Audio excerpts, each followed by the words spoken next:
भोपाल में मुख्यमंत्री डॉक्टर मोहन यादव ने Kushabhau Thackeray international convention centre में 2 दिन की कलेक्टर कमिश्नर कॉन्फ्रेंस की शुरुआत की। उन्होंने कहा कि जनता का विश्वास हमारी सबसे बड़ी पूंजी है, हमें यह विश्वास हर हाल में बनाए रखना है। कॉन्फ्रेंस में विजन 2047 पर बात हुई, जिसमें स्वास्थ्य, किसानों, शहरों के विकास और सुशासन जैसे मुद्दों पर चर्चा की गई। सीएम ने अधिकारियों से कहा कि टीम बनाकर काम करें, लोगों और जनप्रतिनिधियों से जुड़कर रहें और शिकायतों को गंभीरता से लें। उन्होंने बताया कि जिन जिलों ने अच्छा काम किया है, उनके कामों की प्रस्तुति भी देखी गई। आने वाले 6 महीने बाद इस कॉन्फ्रेंस की समीक्षा की जाएगी।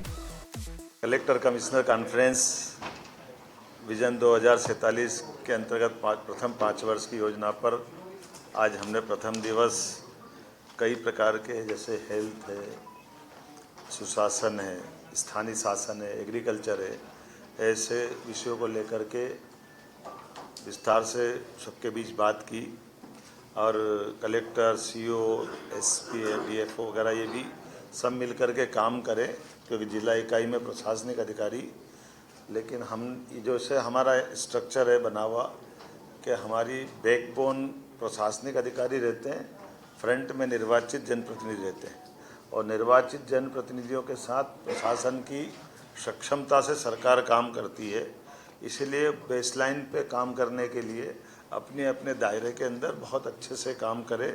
इसी अपेक्षा के आधार पर यह कलेक्टर कॉन्फ्रेंस हमने आयोजित की है। मोटे तौर पर 6 महीने बाद हम इसका रिव्यू करेंगे। 1 साल में इसका 1 साल 3 महीने का टारगेट अभी लिया है, और जैसा कि कुछ हमने निर्देश भी दिए हैं, कलेक्टर, सीईओ और अन्य अधिकारी ग्रामीण क्षेत्रों में रात्रि विश्राम करें, सरलता से लोगों के साथ मिले जुले, जनप्रतिनिधियों से संवादहीनता नहीं होना चाहिए, जन सुनवाई में भी लापरवाही नहीं करना है, सीएम हेल्पलाइन की शिकायतों पर ध्यान दे, जिले में अच्छे सुझाव, अच्छे नवाचार जिलों के अंदर और कई योजनाओं में सुधार की गुंजाइश है।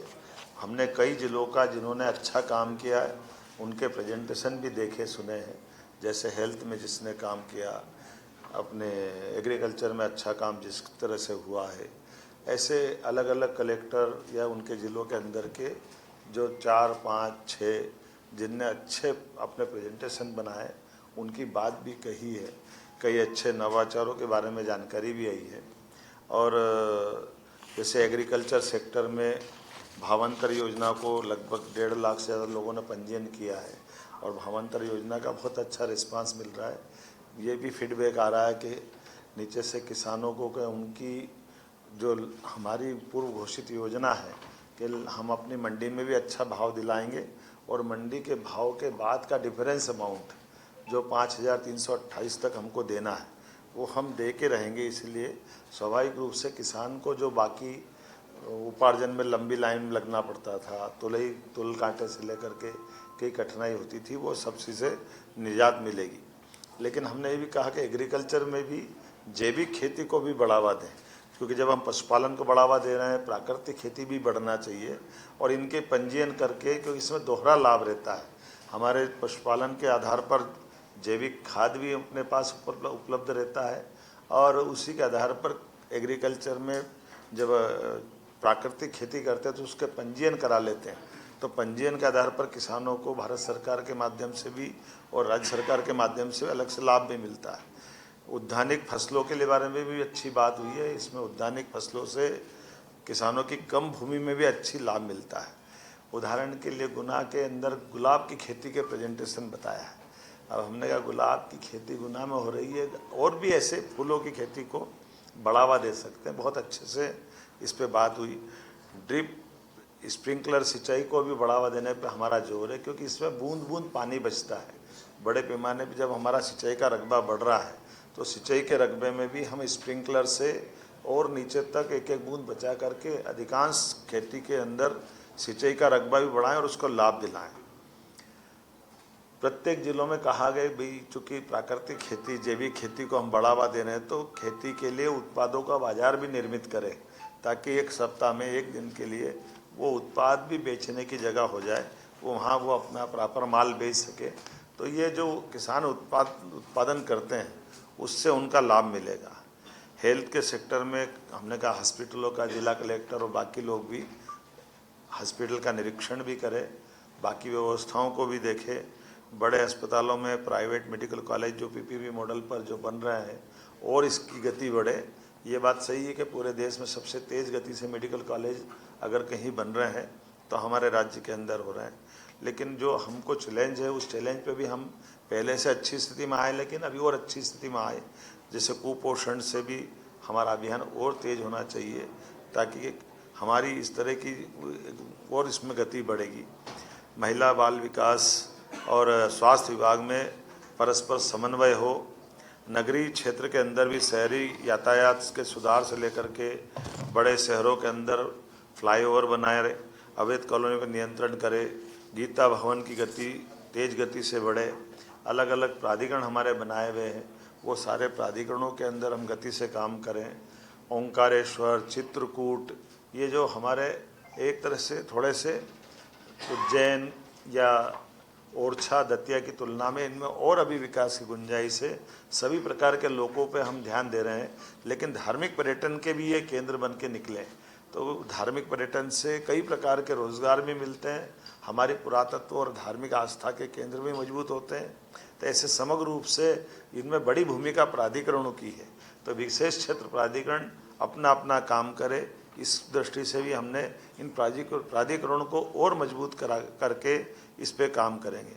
उद्योग रोजगार, ये तो हमने उद्योग रोजगार वर्ष घोषित किया था, इसलिए इसमें सभी प्रकार के हेवी इंडस्ट्री, एमएसएमई इंडस्ट्री और लघु कुटीर उद्योगों को पर्याप्त बढ़ावा दे करके इसमें जो हमारी परंपरागत रूप से जो आबादी काम कर रही है उसको तो बढ़ावा देना ही है, लेकिन नए नए प्रकार से भी जोड़ करके इनके क्लस्टर बना करके उसको हर एक व्यक्ति को इससे जुड़ करके लाभ दिलाएं।